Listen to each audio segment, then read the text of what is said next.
Hi everyone, welcome to this channel. We will going to explain you today AWS Elastic Container Registry. What are the significance of Elastic Container Registries and how it is similar to Docker and what are the special special special, or you can say the uniqueness compared to the Docker registries, how you can use it for your different component for deployment of your application as a container, and what is your Amazon ECR, what are the architectures of it, whether there is any private or public repositories, how you can connect with them. So these are the things that we will going to explain to you today. So first of all, as a DevOps engineer, you need to know about what is a container. So basically, container packages are your application, libraries, dependencies, and runtimes. Whenever you have a, if you have an applications, you will have a know about that. If image contains a lot, image basically contains your complete packages. It contains your dependencies, libraries, and as a single package, and you can deploy it on your container. So basically, container packages your all your application, library, dependencies, and runtime into a single unit. Um, so multiple benefits are for it. That is your portable, lightweight, and fast startup and consistent environment requires. So multiple other Docker image registries are available in the market. That is your Docker. But recently, right now, we are using right now ECR for your deployment of your application on Elastic Container Services. We basically use ECR for deploy for a sync of your image for fetching your images from the ECR. So why do we need ECR? So why do we need an ECR compared to your Docker registries? Without ECR, developers the images, and if they will have the images in locally, then they push it to the Docker hubs, and then from there they fetch the images from the to the production container registries. So container for the containers to create an application and to be accessible through the container ports or IP addresses or DNS names. So basic significance that we have for from ECR is your um, it solves multiple problems. That is your public repositories, rate limiting, security concerns, and separate authentications. So basically, if you have an image on your ECR, it provides a multiple authentication process. So you can manage it through if you have a public repositories, then it will be fetch from it from your any law. You can fetch it from any applications or your CLI, but if it is in the private, then you need to be configured with your AWS. And if you have a key management services, so it provides an authentication that image that someone that is fetching from the repositories are authenticated to use it for. So, so overall, the Amazon Elastic Container Registry is a managed Docker image registries, which basically stores your Docker images, OCI images, and it supports multiple container services. That is your ECS, EKS, Kubernetes, and if you look to do that through Lambda, then you can do that as well from it. And if you need to install it on EC2, then you can deploy it through EC2 as well. So if you look at first we look at the what are the architecture of an ECR. So what exactly in the ECR architecture is your once your developer created an applications, they will create an image of it through Docker build -t, then tagging the applications. You know about it. If you have a Docker idea, then you will know about it, how you can do that. Then if you go to the console and write down Docker images, then it creates a Docker images, the list of all the local images that you have in your system. Then then you will have to push it to the any remote repositories. Right now we are using ECR, so we are showing here the image and ECR images. If already you have an image in your ECRs, you can run it locally and fetch that images from the remote repositories. So you can do that as well. So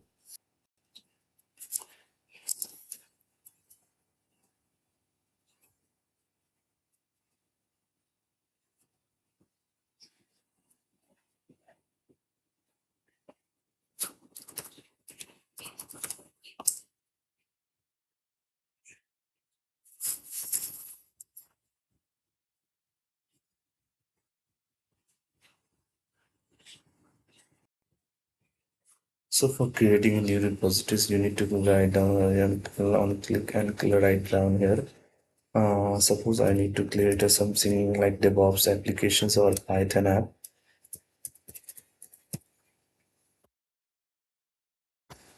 Python, okay, and PyApp. Sorry, I'm not changing anything right now. If you would like to make some changes here, then you can create your own KMS keys and attach that your uh, available KMS to be here. But right now we are not using it. I'm just checking it for the default of it. So once you will going to create it, so it will going to create a repository for you.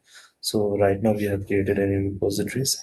So after that repositories, we have a multiple option. I have not pushed any images here, so it's blank right now. So yeah, we will have a complete summary of it, how we can create and what are the repository URL, ARN, how we can scan your frequencies. So you can update that one. What are the images that we have posted? So you can see here as well. But right now I have not posted. What are the lifecycle policies that you can, how we can create a rule for it? So the lifecycle policies basically help you to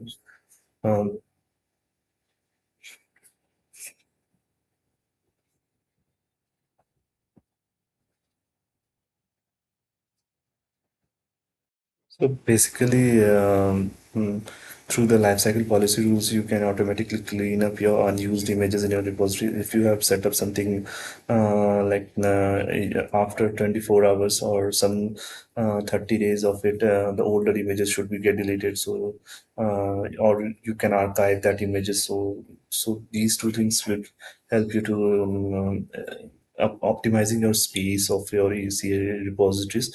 Otherwise, you will have a continuous multiple taggings of your images will be get pasted here, and that will be create an issue for you to be fetching the latest one or latest updated images for it, and it will optimize your repositories as well. So that's it from my side, and it will give you an overview how we can create an repositories, how you can push an images for it. So I will give you an overview of how you can push an images here. So first you will need to know about configure AWS configure in your locally. Then you will have to provide an AWS configure should give you an idea of should let you know to how to log in first. So for if you are like accessing it through access keys, so you will provide FTP and then you will get logged in your AWS CLI as a logged in user, AWS logged in user. After that, you can check whether you are through STS get caller AWS STS get caller identity. You will know about your identity, whether you will get logged in or not. After that, through AWS ECR get login password, regional AP South one, local login, username AWS, password standard you can, and this one is your repository URL. So after that you will be logged in Docker as your Amazon ECR. So for the future you can directly push your images directly from it. Otherwise you will have an authentication issues. You will get So basically, you need to first create a Docker images under your CLI or terminal. Docker will have an daemon that is your application name. Then you tag it and the current registry that you have that where you have your Docker file. you need to be first see then move it to that Docker file registries. Then you can run this CLI command. Docker will have empty my app dot. That is it is basically for your current registries. If you have specified something like in your other, if your Docker file in some other folder, then you can directly place it, provide the directory location. So it will automatically mm, something like that. Otherwise, if you have the Docker file in the same registry where the terminal has been opened, you can run it dot Docker will hyphen t my app dot. So it will create an image and start creating an image. So once the images has been created, then you can verify that images has been created or not. So you will have a Docker image run under the CLI. You will have all the images which is gets created will be visible there. If you like to fetch the images that is under your remote repositories, you can also do that. You can say run your AWS ECR list images. If the repository name should be like this, should you can place it. So it will fetch all the images that is available under the remote repositories. That is your ECR repositories. So it will fetch all the images that is available there with their tags. So after that, if once you will create an images, then you can, if that images is not on the report repository, then you will need to push that local images that you have created for it and push it to the Docker through Docker to the remote ECRs. If you like to use that images locally, then you can fetch that as well from the pull command.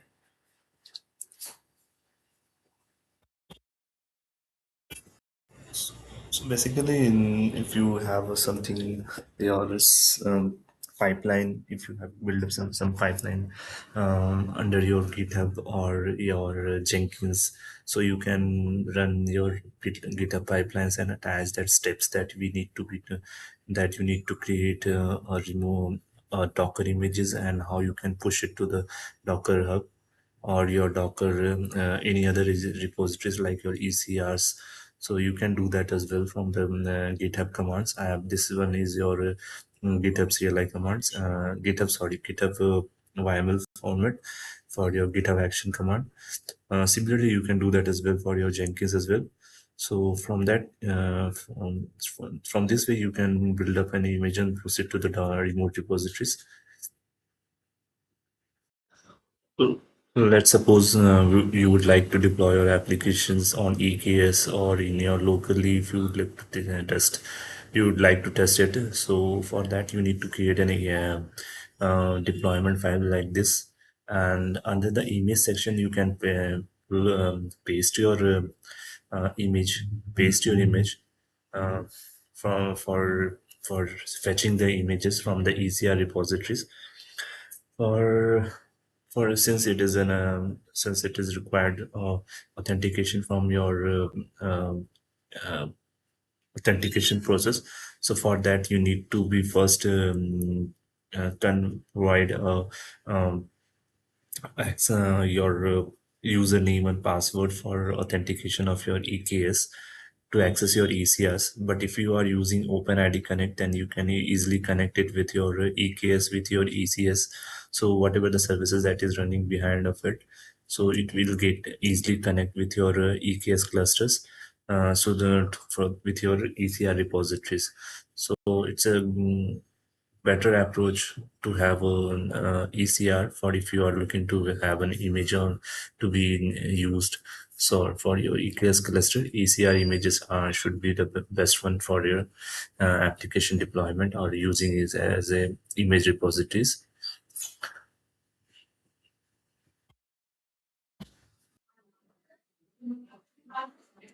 So So if you look to have a real workflow, so it's an overview of how a developer should create their applications, and they would like to create a Docker images.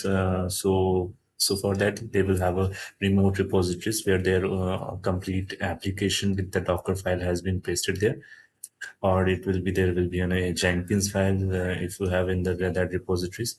So under the GitHub sections, you will have a option of creating multiple steps like creating and compiling your code, testing your code. If you would like to test your application code for software application security testing, or if you will to do that of a DST, so for that you need to be tested under that.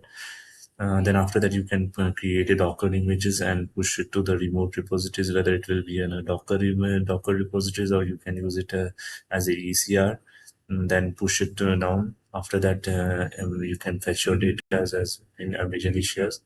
And then uh, in your EKS cluster, you can fetch that images and create and run your application through the DNS name. Under the EKS node, we all know what you can create a load balances. You can access your applications through the EKS cluster, node port or your cluster node services.